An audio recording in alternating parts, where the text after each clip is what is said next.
y murió al instante. Yo nunca lo olvidé. Pagué el funeral, ayudé a su familia, pero nunca fui a verlos después. Tal vez ella era su hija. Sentí un nudo en la garganta. Un escalofrío recorrió mi espalda. Paula no me odiaba solo por ser viejo.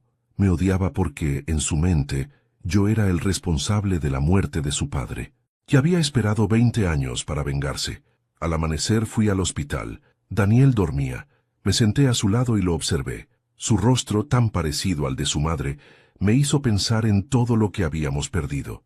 Me dolía imaginar que él había sido apenas una pieza en la venganza de su esposa.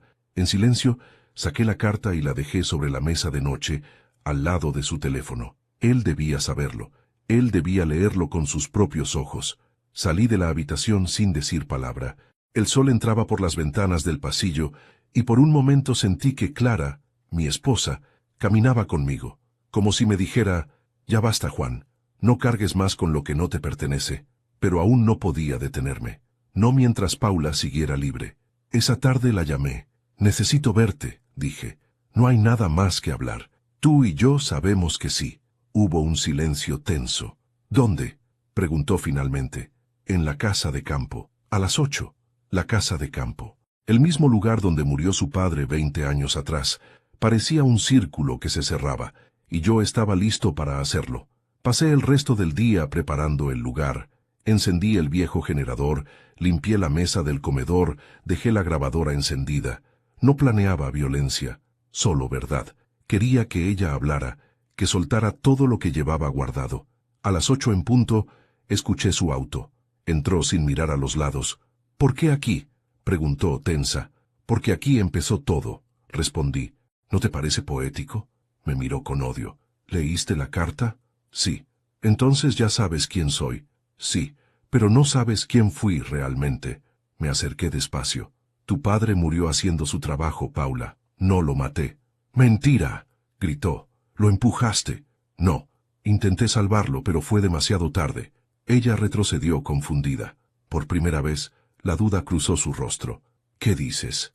«Que durante 20 años cargué con su muerte, pero no por culpa sino por respeto. Nunca quise decir nada porque pensé que el silencio le daría paz a su familia». «¡Mentira!», repitió aunque su voz temblaba. Saqué del bolsillo un pequeño sobre. El informe policial del accidente, guardado por años. «Míralo. Tu padre resbaló. No había marcas, ni señales de empujón». Ella lo tomó, lo leyó, y vi cómo su rostro se desmoronaba. Por un momento, no fue la mujer fría y calculadora que intentó matarme. Fue solo una hija rota, perdida en su propio rencor. «Yo», balbuceó, «yo solo quería justicia». «La justicia no se cocina en un plato, Paula. Se busca con la verdad». Se cubrió el rostro con las manos. Lloró en silencio. Yo la observé, sin odio, sin compasión, solo con la certeza de que todo había terminado. «Antes de continuar, dime aquí en los comentarios qué te está pareciendo esta historia hasta ahora y qué harías tú en su lugar. No te vayas del video, porque lo que viene a continuación te pondrá la piel de gallina». Cuando Paula levantó la mirada, vi algo que no esperaba. Alivio, como si por fin hubiera soltado una carga que la consumía. Se acercó, dejó la carta sobre la mesa y dijo: «Entonces ya no tengo por qué seguir mintiendo». «¿Qué vas a hacer ahora?», le pregunté. «Irme, muy lejos, donde nadie me encuentre». «Eso no te salvará». «Lo sé», respondió, «pero al menos dormiré en paz». Salió de la casa sin mirar atrás.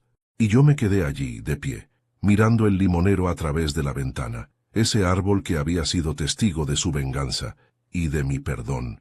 Esa noche entendí que el odio no se hereda, se alimenta, y que cuando dejas de hacerlo, muere solo. No la denuncié, no la seguí, no la busqué más. Solo escribí en mi cuaderno: «No todos los venenos matan, algunos enseñan», y apagué la luz. 3 días después de aquella noche en la casa de campo, mi vida volvió a la calma, o al menos a ese tipo de calma que llega cuando el ruido de la tormenta se aleja, pero las nubes todavía cubren el cielo. No supe más de Paula, ni llamadas, ni mensajes, ni rastros. Era como si se la hubiera tragado la tierra, y en el fondo, eso me tranquilizaba. No porque la odiara, sino porque su ausencia era el único castigo justo. Había vivido tanto tiempo rodeada de rencor, que la soledad sería su espejo más cruel. Esa mañana, mientras regaba el jardín, recibí una llamada del hospital. Señor Gómez, su hijo está bien, pero pidió verla. Dice que es urgente. Apagué la manguera y me quedé inmóvil unos segundos. El agua seguía corriendo, empapando mis zapatos. Tenía miedo de ese encuentro. Sabía que Daniel ya habría leído la carta, y que ninguna explicación bastaría. El camino al hospital se me hizo eterno. Cada semáforo parecía detener el tiempo. Cuando llegué, Daniel estaba sentado junto a la ventana, con el sobre blanco entre las manos. No me miró al entrar. Solo dijo, «¿Por qué no me lo dijiste?». Su voz sonaba vacía, pero contenía una rabia que dolía más que cualquier grito. Me acerqué despacio. No sabía quién era ella. No supe hasta hace poco que era la hija de Evaristo. «Evaristo», repitió con amargura. «¿Y eso qué cambia?» «Todo, hijo, ella no te amaba. Solo quería venganza». «Mentira», golpeó la mesa. «Ella me amaba». Por un instante vi en su rostro al muchacho que fue, impulsivo, terco, incapaz de aceptar una verdad que le destroza el alma. Respiré hondo. «Amar no es destruir, Daniel». Él bajó la cabeza. «Dijo que tú mataste a su padre». «No, murió trabajando para mí. Fue un accidente». «¿Y por qué nunca lo dijiste?» «Porque no habría cambiado nada». «Sí, papá, habría cambiado todo», susurró. «Tal vez no la habría conocido. Tal vez no habría...». Se detuvo. Sus ojos se llenaron de lágrimas. Lo dejé hablar. A veces el silencio es la única forma de amor que le queda a un padre. Leí la carta 10 veces. Continuó. «No sé si la odio o si la entiendo». «No la odies, hijo. El odio solo te convierte en lo que ella fue». «¿Y tú? ¿La perdonaste?» Me quedé pensando. «Sí». «¿Por qué?» «Porque no puedo pasar mis últimos años cargando con venenos que no bebí». Hubo un largo silencio. El sol entraba por la ventana iluminando las arrugas de su rostro. Ya no era mi hijo. Era un hombre roto, enfrentado a su propia culpa. «Ella me dijo que tú eras el obstáculo», susurró. «Que si tú desaparecías, podríamos empezar de nuevo». «¿Y yo? ¿Y tú qué?» No la detuve. Sus palabras fueron un golpe seco. Lo miré intentando mantener la calma. «¿Sabías del plan?» «No exactamente», murmuró. «Pero lo sospechaba. Pensé que eran exageraciones, que solo hablaba por hablar». Cerré los ojos. Sentí una punzada en el pecho, una mezcla de decepción y tristeza, pero no dije nada.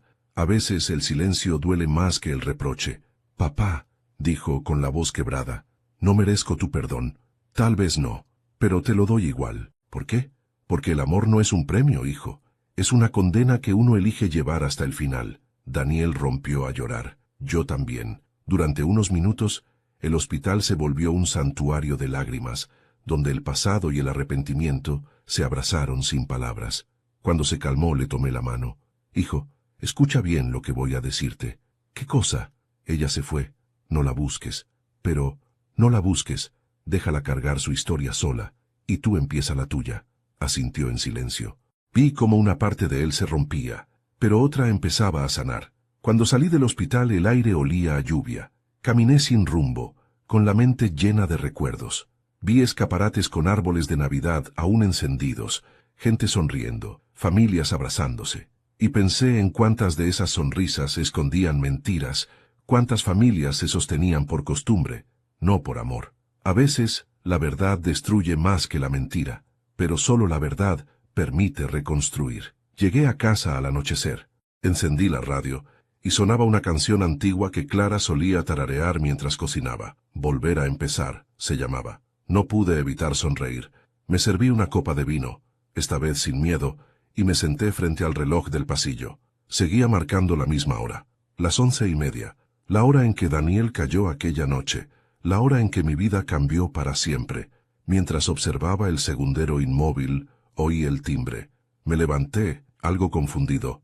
Nadie solía visitarme a esas horas. Abrí la puerta, y me quedé sin aire. Era Paula, mojada por la lluvia, sin maquillaje, con los ojos enrojecidos. «Vine a despedirme», dijo. No hablé, solo la observé. Llevaba un sobre en la mano. «Esto es para Daniel», añadió. «No para ti». Intentó entregármelo, pero no lo tomé. «Entrégaselo tú». «No puedo». «¿Por qué?» «Porque cuando salga de aquí, no volveré jamás». La lluvia caía con fuerza detrás de ella. Por un momento, Vi a la mujer que fue antes del rencor, joven, herida, buscando paz. Y entendí que el castigo más grande ya lo llevaba dentro. Tomé el sobre. Él te amaba. Dije, lo sé, por eso me duele más. ¿Qué hay aquí? La verdad que me faltaba decir. Se dio media vuelta y se alejó bajo la lluvia. No traté de detenerla, porque había aprendido que no todas las batallas se ganan enfrentando. Algunas solo se ganan dejando ir. Esa noche, antes de dormir, dejé el sobre la mesa. No lo abrí. No me pertenecía. Pero escribí en mi cuaderno una sola línea. Las últimas visitas no traen respuestas, solo paz. Y por primera vez en mucho tiempo, dormí sin miedo. El sobre permaneció sobre la mesa toda la noche. Apenas dormí. Me despertaba una y otra vez, mirando hacia él, sintiendo que ese pedazo de papel podía cambiarlo todo. Otra vez. Pero me contuve. No era mío abrirlo. Era para Daniel. Y aunque la curiosidad me ardía en las manos, había aprendido, a golpes, que algunas verdades no llegan a quien las busca, sino a quien las necesita. A la mañana siguiente, fui al hospital con el sobre en el bolsillo del abrigo. Daniel ya estaba de pie, más fuerte, más lúcido. Cuando me vio entrar, sonrió débilmente. Papá, no pensé que vendrías tan temprano. Dormí poco. Tenía algo que darte. Saqué el sobre y se lo entregué. Él lo miró, confundido. ¿Qué es? Paula vino anoche. Lo dejó para ti. Su rostro cambió al instante. Los ojos se le llenaron de una mezcla de miedo y esperanza. ¿Paula? Asentí. Dijo que era la verdad que te faltaba saber. Daniel no dijo nada. Abrió el sobre con manos temblorosas. Dentro había una carta escrita a mano y una pequeña foto vieja doblada en dos. Me aparté dándole espacio. Su respiración se aceleró mientras leía. Yo lo observaba en silencio, temiendo ver en su rostro algo que no pudiera soportar. Pasaron unos minutos. Entonces levantó la vista hacia mí, pálido como una hoja. Papá, susurró. No era solo venganza. Me extendió la carta. La tomé con cuidado, como si fuera algo frágil. La letra era la de Paula, pero más suave, más humana, como si en esas líneas no escribiera la mujer que intentó matarme, sino la niña que perdió a su padre. Daniel, si estás leyendo esto, ya sabes lo que hice. No busques justificarme. No hay perdón para quien juega con la vida. Pero antes de desaparecer, necesito que sepas la verdad completa. No fui solo tras tu padre por venganza, fui tras mí misma. Cuando conocí a Juan, no sabía quién era. Me enamoré de ti sin pensar en el pasado. Pero el día que supe que tu padre era el hombre del accidente, todo cambió. Algo dentro de mí se quebró. Sentí que la vida me estaba poniendo a prueba. Pensé que podía seguir amándote, pero cada vez que veía su rostro, veía el de mi padre cayendo de aquella escalera. Entonces, envenenada por el rencor, tracé un plan. Pero lo que nunca te dije fue que no lo hice sola. Alguien me ayudó. Alguien que también te odia a ti. Ese alguien me dio el veneno, el dinero, los documentos falsos y la idea de hacerlo todo pasar por un accidente. No era solo mi venganza, Daniel. Era la suya también. No te digo su nombre, pero lo conoces. Lo ves cada día y confías en él. Perdóname. No por lo que hice, sino por lo que descubrí demasiado tarde, que el verdadero culpable de la muerte de mi padre no fue Juan, fue el hombre que me manipuló para creerlo. La carta se me resbaló de las manos. Caí en la silla, sin poder reaccionar. ¿Qué significa esto? Pregunté mirando a mi hijo.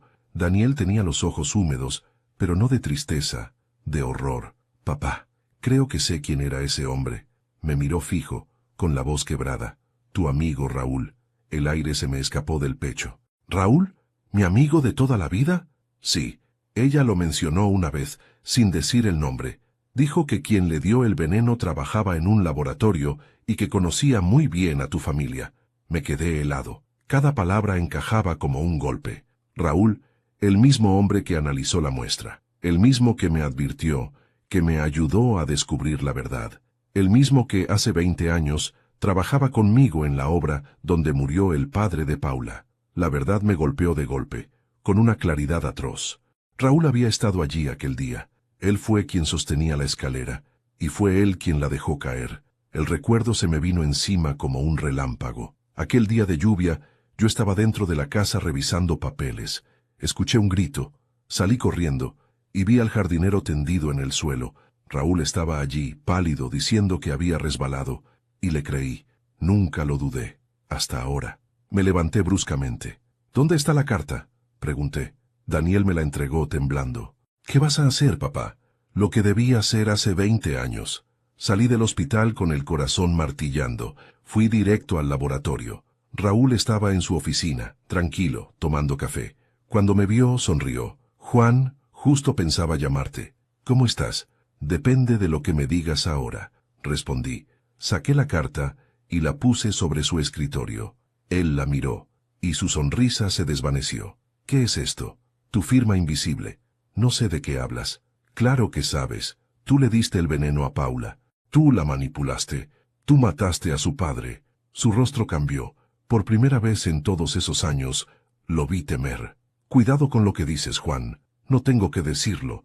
Lo tengo grabado. Mentía, pero su reacción fue todo lo que necesitaba. Su mirada, su silencio, su gesto nervioso buscando palabras. Fue un accidente, dijo al fin. ¿Cuál de los dos, Raúl? ¿El de hace 20 años o el mío? El silencio que siguió fue brutal. Solo el zumbido del reloj llenaba la habitación. Me miró fijamente. No era personal, Juan. Eso es lo peor, que para ti nunca fue personal, solo negocio. Salí sin decir más. No había justicia que pudiera igualar eso, pero tampoco me quedaba rabia, solo una extraña paz, la que llega cuando finalmente entiendes el tamaño del infierno que sobreviviste. Esa noche, escribí en mi cuaderno una sola frase. El veneno no estaba en el plato, estaba en la confianza. Y mientras cerraba los ojos, comprendí que no hay peor traición que la que llega disfrazada de amistad. No dormí esa noche. El rostro de Raúl me perseguía incluso con los ojos abiertos. Su voz, su calma hipócrita, su frase final, no era personal, se repetía una y otra vez en mi cabeza. Era curioso cómo los hombres más peligrosos son siempre los que hablan con serenidad, los que sonríen mientras clavan el cuchillo. El amanecer me encontró sentado frente al reloj del pasillo, el mismo que había dejado de marcar las 11:30, la hora del colapso de Daniel, la hora en que todo cambió. Y de alguna manera, su tic-tac ausente era el reflejo de mi propia vida, detenida en un instante de traición y culpa. A media mañana, decidí ir a la comisaría. Llevaba conmigo la carta de Paula, las copias de los documentos falsos y el informe de hace 20 años. No buscaba venganza, buscaba cerrar el círculo. Pero antes de salir, el teléfono sonó. Era Daniel. Papá, su voz era temblorosa. Tenemos que hablar. ¿Qué pasa, hijo? No por teléfono. Ven a casa. Es urgente. El tono me heló. Colgué y salí de inmediato. Durante el camino sentí algo extraño, una mezcla de inquietud y certeza, como si el destino me esperara en esa casa, con los brazos abiertos y las manos manchadas de algo que no quería ver. Cuando llegué, la puerta estaba entreabierta. Empujé despacio y entré. El silencio era absoluto, solo el leve zumbido del refrigerador y el murmullo de la lluvia contra las ventanas. «¿Daniel?», llamé. No hubo respuesta. Avancé hacia la sala. El aire estaba cargado, pesado, como antes de una tormenta, y entonces lo vi. Daniel estaba sentado frente al escritorio, con los codos apoyados, mirando al suelo. A su lado, sobre la mesa, había una pistola, y en su mano, un sobre abierto. Me acerqué despacio. «¿Qué has hecho, hijo?». Levantó la mirada. Tenía los ojos hinchados, la piel pálida. «Lo que tú no quisiste hacer, papá». Mi corazón se detuvo. «¿Qué significa eso?». Fui a verlo. «¿A quién?». «A Raúl». El aire desapareció de la habitación. «¿Qué hiciste, Daniel?». Le pedí explicaciones, me lo confirmó todo. Se burló de mí, como si yo fuera un niño. «Daniel, dime que no». Intentó salir, papá, pero ya era tarde. Lo miré, con el alma paralizada. «¿Está muerto?». Daniel asintió. No podía dejarlo ir. Me llevé las manos a la cara. El mundo se volvió un ruido lejano. El veneno había cambiado de manos. Ya no estaba en la comida, ni en los documentos, ni en la mentira. Ahora estaba en nosotros. Nos quedamos en silencio largo rato. Daniel respiraba con dificultad. Yo sentía una mezcla insoportable de dolor y vergüenza. Había querido enseñarle a no odiar, y le enseñé el odio más puro, el que se disfraza de justicia. «Llama a la policía», le dije. «No puedo. Tienes que hacerlo». «No, papá, ya está hecho». Se levantó y me entregó la pistola. «Haz lo que creas correcto, pero yo no me arrepiento. Quise hablar, pero no pude. Las palabras se atascaban en la garganta. Era mi hijo, mi sangre, y lo había perdido 2 veces, una cuando me traicionó, y otra cuando creyó que matando podría redimirse. Pasé la tarde en la casa. Daniel se encerró en su habitación. Yo me quedé en la sala, observando el reloj del muro. A las 11:30, volvió a moverse. El segundero tembló, dio un salto y siguió su curso. No sé si fue una señal o una maldición, pero entendí que el tiempo, por fin, había decidido avanzar. Tomé la pistola y la guardé en una caja junto a la carta de Paula. Escribí una nota para Daniel. No hay justicia sin consecuencias, y no hay redención sin dolor. Lo que hiciste no puede deshacerse, pero puedes decidir qué hacer con lo que queda de ti. No me busques mañana. Salí al amanecer. La lluvia seguía cayendo, fina, constante. Caminé hasta el muelle donde Clara y yo solíamos ir los domingos. Me senté en el mismo banco, donde una vez me dijo que los errores de los padres son las lecciones más caras de los hijos. Saqué mi cuaderno y escribí una última frase. El silencio tiene precio, y hoy decidí pagarlo. Luego dejé la pistola sobre el banco, junto a las cartas, y observé cómo el agua del río comenzaba a borrar lentamente mis huellas. No sé si Daniel me buscó después. No sé si la justicia lo alcanzó o si la vida le dio una segunda oportunidad. Solo sé que en algún lugar del camino, ambos dejamos de ser padre e hijo, y nos convertimos en 2 hombres que aprendieron, demasiado tarde, lo que cuesta la verdad. Y aunque la lluvia siguió cayendo, juraría que, entre las nubes, escuché la voz de Clara susurrando: «Ya está, Juan, ya basta». Por primera vez en mucho tiempo, sonreí, porque entendí que, aunque el silencio pesa, también libera. Si estás leyendo esto, hijo, significa que ya no estoy ahí para decírtelo. No sé dónde me encontrará el destino cuando llegue tu momento de abrir estas páginas, quizás en algún rincón de la memoria, o tal vez entre los silencios de una vieja casa vacía. Pero quiero que escuches mi voz como si aún me tuvieras frente a ti, no para reprocharte nada, sino para liberarte, porque la verdad, Daniel, es que pasé gran parte de mi vida callando cosas que debí decir. Callé cuando tu madre enfermó, porque no quise verte llorar. Callé cuando perdiste tu primer trabajo, porque pensé que el silencio era una forma de respeto. Callé cuando me gritaste que no querías ser como yo, porque entendí que todo hijo, en algún momento, necesita odiar a su padre para poder alejarse de su sombra. Y al final, callé cuando más debía hablar. Callé por miedo, por orgullo, por cansancio, y ese silencio nos costó todo. Cuando redacté este testamento, no pensé en dinero, ni en propiedades, ni en herencias. Pensé en legado. Y el único legado que un hombre puede dejar es lo que aprendió de su dolor. Dejo mi casa a quien sepa llenarla de paz, no de orgullo. Dejo mis libros a quien tenga el valor de leer entre líneas lo que nunca supe decir en voz alta. Y dejo mi reloj, el mismo que se detuvo aquella noche, a ti, Daniel, para que recuerdes que el tiempo no se detiene por culpa ni por vergüenza, sino para darte la oportunidad de empezar de nuevo. No te juzgo por lo que hiciste. El odio es un veneno heredado, hijo. Lo bebiste sin darte cuenta, cuando eras un niño mirando cómo el mundo le arrebataba a su madre y dejaba a su padre convertido en sombra. Tu rabia era el eco de mi silencio. Y si alguna vez sientes que no mereces perdón, recuerda esto: yo ya te perdoné antes de que cometieras el error. Porque un padre no ama a su hijo por sus aciertos, lo ama por su intento de ser mejor, incluso cuando tropieza en la oscuridad. Raúl, no sé qué habrá sido de él cuando leas esto, pero quiero que sepas que su traición no me destruyó. Solo me reveló algo que me costó una vida entender, que el mal no siempre viene de los extraños, sino de los rostros que uno confunde con la confianza. No busques venganza por mí, no la necesito.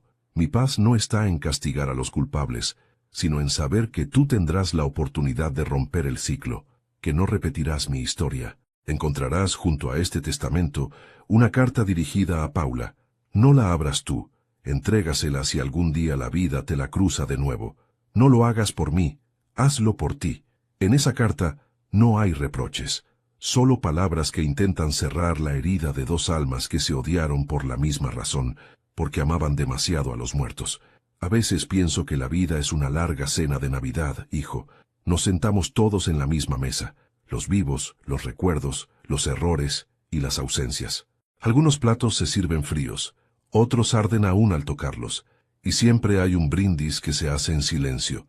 El mío, si aún pudieras oírlo, sería por ti, porque a pesar de todo, sigues siendo mi mejor parte.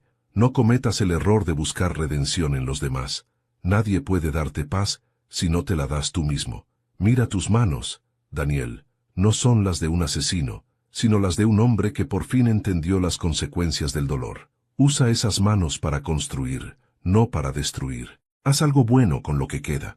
Y si alguna vez tienes un hijo, enséñale a hablar antes de callar, a perdonar antes de juzgar, a amar antes de odiar. Porque si algo aprendí en estos años, es que el amor no se mide por lo que das, sino por lo que resistes sin dejar de sentir. No sé si el mundo recordará mi nombre, tampoco me importa. Pero si alguien alguna vez pregunta quién fue Juan Gómez, quiero que digas esto. Fue un hombre que cometió errores, que amó demasiado, que calló lo que dolía, y que, al final, aprendió que perdonar también puede ser una forma de justicia. Ahora, hijo mío, cierra este sobre y deja que el reloj siga su curso. No lo detengas más. La vida te espera, y aunque yo no esté allí para verte, quiero imaginarte caminando bajo la lluvia, sin miedo, con la cabeza erguida. Porque eso, Daniel, también es heredar, seguir adelante cuando ya no hay nada que esperar. Y si alguna noche el silencio te pesa, abre la ventana, mira el cielo y recuerda esto. La voz de un padre nunca muere, solo cambia de lugar. A veces habla en el viento, otras en los sueños, y a veces, como ahora, en las palabras que quedan escritas para siempre. Te amo, hijo, y aunque me hayas perdido, nunca dejarás de tenerme. Tu padre, Juan Gómez. Han pasado 3 semanas desde que enterré a mi padre, y todavía me cuesta decirlo sin que me tiemble la voz.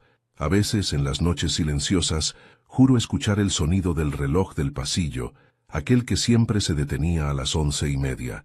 Ahora, marca la hora con un tic-tac suave, constante, como si con su muerte también hubiera puesto en marcha el tiempo que ambos habíamos detenido durante años. Abrí su testamento días después del funeral. Lo leí varias veces, llorando y riendo al mismo tiempo. Mi padre, incluso en su ausencia, seguía hablando con esa calma que dolía más que los gritos.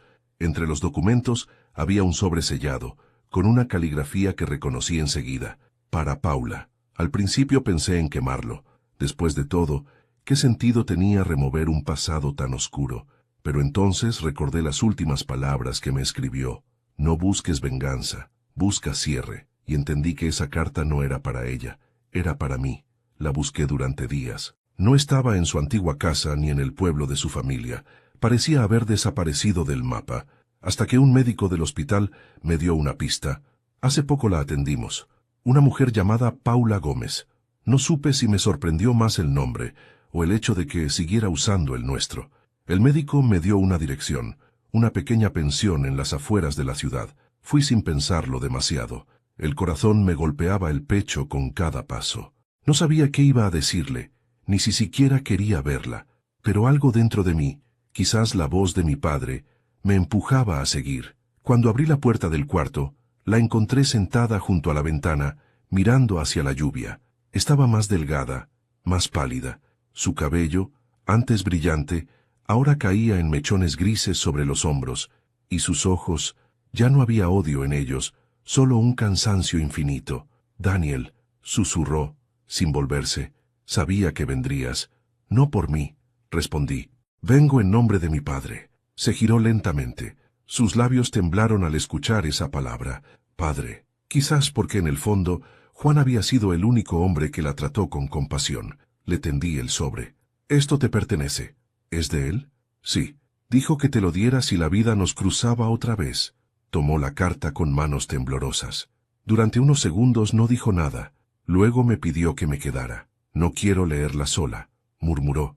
Ya no tengo fuerzas para cargar más fantasmas. Asentí. Nos quedamos frente a frente. Mientras abría el sobre, dentro había una hoja escrita con la letra firme y pausada de mi padre. Paula, no sé dónde estarás cuando leas esto. Tal vez lejos, tal vez en paz, tal vez aún cargando la piedra del rencor.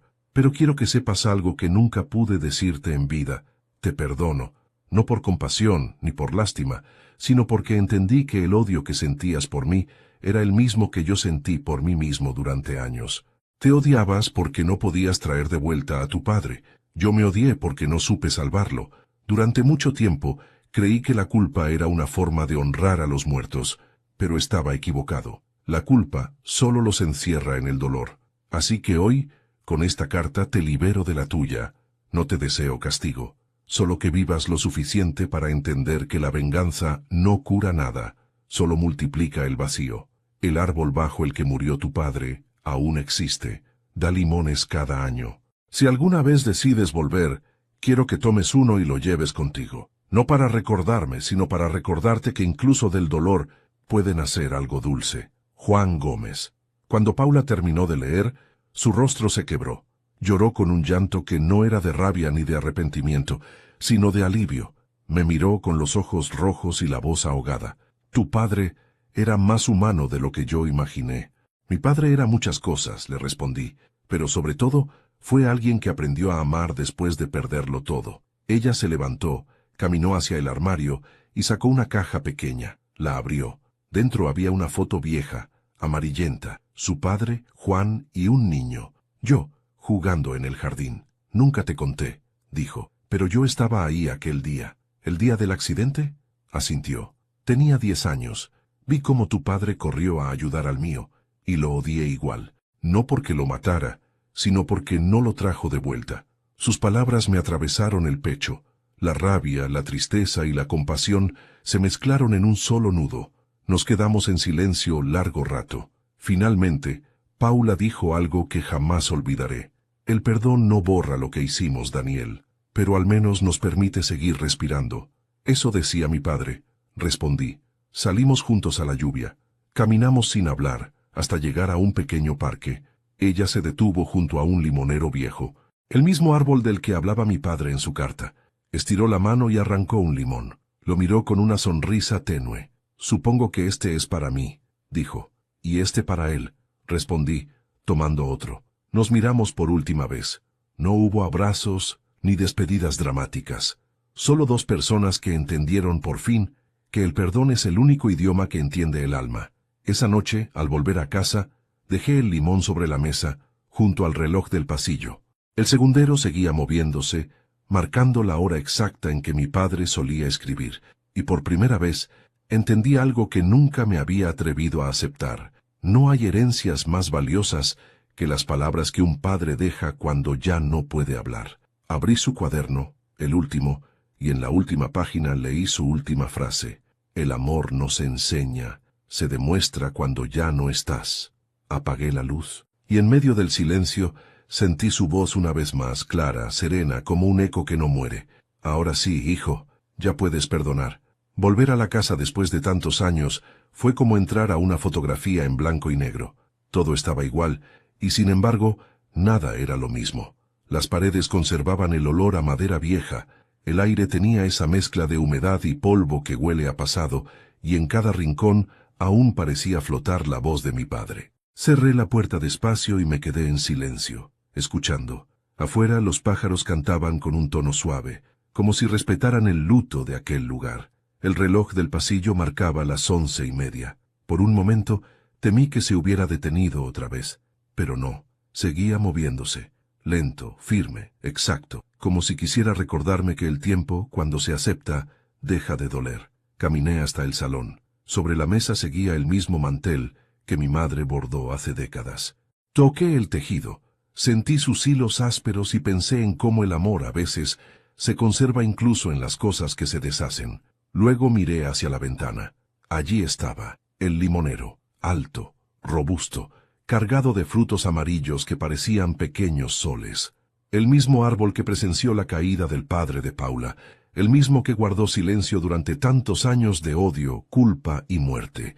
Salí al jardín. El aire olía a tierra mojada. El cielo estaba gris, pero una luz suave se filtraba entre las nubes, iluminando justo el tronco del árbol. Me acerqué y apoyé la mano sobre la corteza.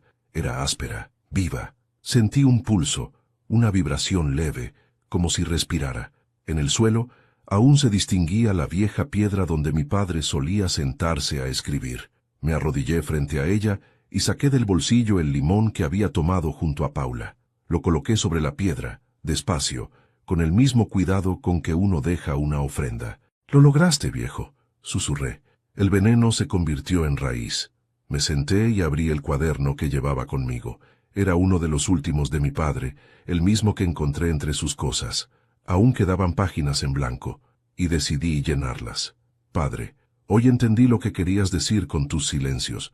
No buscabas que te entendiera, sino que aprendiera a escuchar.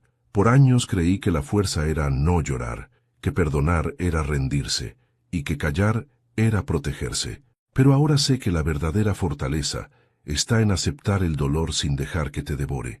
El árbol sigue aquí, como tú dijiste, da fruto, y cada limón tiene el sabor de lo que sobrevivió a la culpa. He visto a Paula, ya no hay odio en sus ojos, solo cansancio, pero también paz. Y creo que eso era lo que querías, que ella, tú y yo encontráramos paz, aunque fuera en tiempos distintos». Dejé la pluma y respiré hondo. El viento movió las ramas del árbol y una lluvia de hojas amarillas cayó sobre mí. Era como si el limonero me respondiera, como si, de alguna forma, mi padre siguiera allí, entre las raíces, entre los frutos, entre todo lo que el rencor no pudo destruir. Recordé entonces una de sus frases: «El amor no necesita testigos, solo necesita sobrevivir». Y supe que tenía razón, porque en ese momento, bajo ese árbol, sentí que el amor aún vivía, no en las palabras, sino en la calma que me envolvía. Miré al cielo.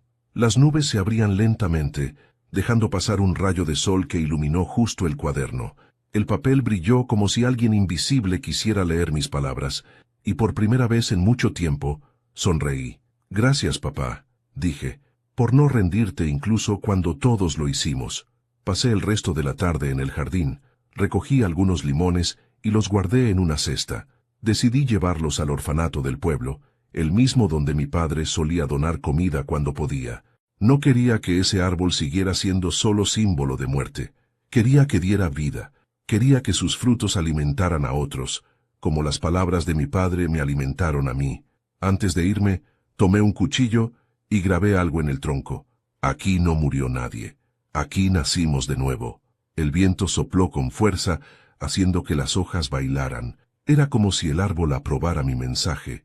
Esa noche, al llegar a casa, abrí una botella de vino. Era la misma marca que mi padre había abierto aquella noche trágica de Navidad.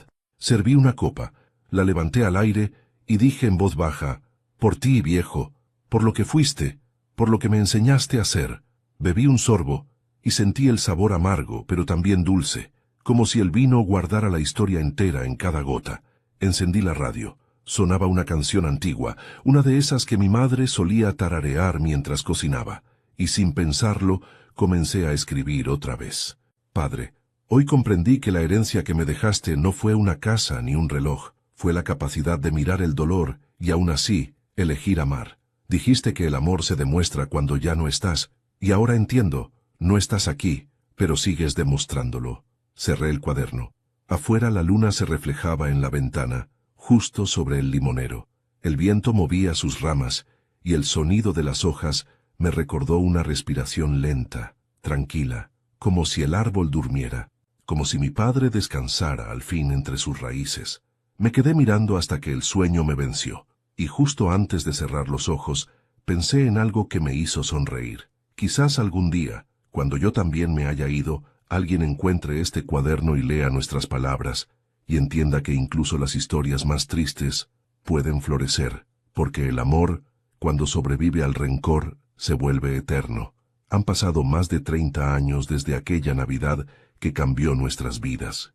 El tiempo, ese juez silencioso que todo lo acomoda sin pedir permiso, ha borrado algunas cicatrices, pero no los recuerdos, y aunque mis manos tiemblan al escribir, mi corazón nunca ha estado más firme.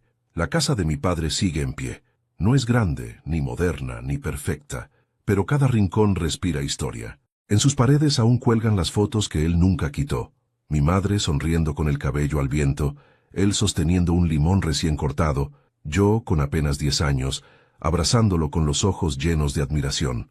A veces me siento frente a esas imágenes y pienso en cuánto tardé en entenderlo. Todo lo que él intentó enseñarme estaba ahí, en su forma callada de amar, en su mirada cansada pero constante. Yo solo era demasiado joven, demasiado soberbio, para verlo. El limonero, ese viejo testigo de nuestros pecados y redenciones, creció más de lo que jamás imaginé. Hoy sus ramas se extienden como brazos abiertos hacia el cielo. Cada primavera florece con una fuerza que desafía los años. Y cada verano sus frutos llenan el aire con ese aroma ácido que, curiosamente, me recuerda a la ternura. La gente del pueblo lo llama el árbol de los vivos. Dicen que quien se detiene bajo su sombra y toca su tronco, siente paz. Y tal vez sea cierto, porque a mí me la da. A veces los niños de la escuela vienen de excursión y se sientan alrededor mientras yo les cuento historias. Les hablo de mi padre, de cómo el rencor casi nos destruye y de cómo un simple árbol nos enseñó a perdonar. Ellos escuchan con ojos grandes, como si oyera un cuento. Y en cierto modo lo es, porque toda vida, al final, no es más que eso. Un relato que alguien deja a los demás para que no cometan los mismos errores. Hace unos meses, el ayuntamiento quiso talar el limonero. Decían que sus raíces podían dañar las tuberías. Firmaron papeles, hicieron cálculos, trajeron obreros. Yo no me opuse. Me limité a mirar desde la ventana, en silencio. El día que llegaron las máquinas, una mujer joven se acercó a ellos. Llevaba el cabello recogido y una expresión decidida. «Disculpen», dijo, «ese árbol no se toca». «¿Quién lo dice?», preguntó uno de los trabajadores. «Lo dice mi madre», respondió. «Ella plantó otro igual frente a nuestra casa, hace muchos años, en memoria de un hombre llamado Juan Gómez». Los obreros se miraron confundidos. Yo, desde la ventana, sentí un escalofrío. La mujer levantó la mirada hacia mí y sonrió. Tenía los mismos ojos de Paula. Supe en ese instante que la historia no había terminado. Salí al jardín y me acerqué. «¿Cómo te llamas?», pregunté. «Lucía», respondió. «Lucía Gómez. ¿Eres hija de...?» Asintió. «Sí, mi madre me habló de usted, señor. Dijo que le debía algo que solo el tiempo podía pagar». No supe qué decir. Ella acarició el tronco del árbol con ternura. «Dice mamá que este árbol crece sobre el perdón», murmuró, «que cada fruto que da es una promesa cumplida». Esa tarde, los obreros se fueron sin tocarlo. Lucía y yo nos quedamos bajo su sombra, hablando hasta que cayó la noche. Me contó que Paula había vivido muchos años en otro país, ayudando en un centro para mujeres mayores. Nunca se casó de nuevo, nunca huyó de su pasado. Vivió en silencio, haciendo el bien como quien busca reparar lo irreparable, y cuando murió, dejó una carta para mí. Lucía me la entregó. Temblaban mis manos cuando la abrí. «Daniel, gracias por darme paz. Durante años soñé con ese árbol, no como un castigo, sino como una esperanza. Si alguna vez dudas de ti, vuelve a él, y cuando el viento mueva sus hojas, recuerda que no son solo ramas, son todas las vidas que tocamos». Incluso sin querer, guardé la carta junto al cuaderno de mi padre. Esa noche no dormí, pero no por tristeza, sino por gratitud. Por fin comprendí que todo había valido la pena. Hoy escribo esto sentado frente al limonero. El sol cae sobre las hojas y el aire huele a verano y memoria. Lucía viene cada semana. Me ayuda con el jardín, trae flores y me recuerda a lo que alguna vez fui. A veces me dice que su madre le habló mucho de mi padre. Decía que tenía los ojos más tristes del mundo, me cuenta, pero que cuando hablaba de ti, brillaban. Y yo sonrío, porque entiendo que al final incluso el dolor puede dejar luz. Dentro de unos días el pueblo celebrará el Día del Árbol de los Vivos. Vendrán niños, ancianos, familias enteras. Cada uno colgará una cinta amarilla con un deseo o una disculpa.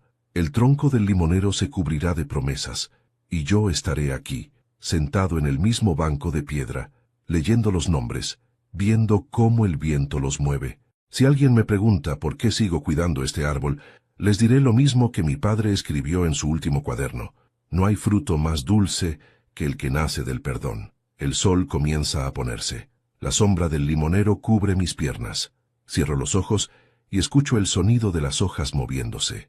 Es un susurro familiar, cálido, como una voz que regresa desde el pasado, y en ese murmullo creo oír a mi padre diciendo: «Ya puedes descansar, hijo». Sonrío. Levanto la vista al cielo y por primera vez no siento nostalgia, siento continuidad, porque la vida, entendí al fin, no termina cuando morimos, termina cuando dejamos de amar.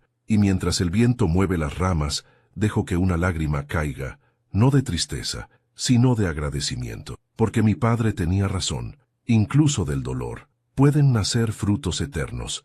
A veces pienso que la vida es como este limonero, crece sobre heridas, pero florece igual. Nos caemos, perdemos, nos equivocamos, y sin embargo algo dentro de nosotros sigue buscando la luz.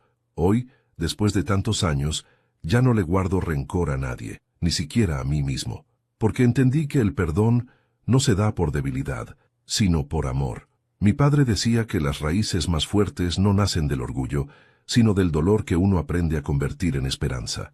Y tenía razón, el árbol sigue dando fruto, igual que su memoria. Cuéntame en los comentarios qué te dejó esta historia, y desde qué ciudad estás escuchando. Si te conmovió, deja tu me gusta, y suscríbete al canal para seguir acompañándome en estas historias que nacen del alma, y florecen, incluso después del dolor.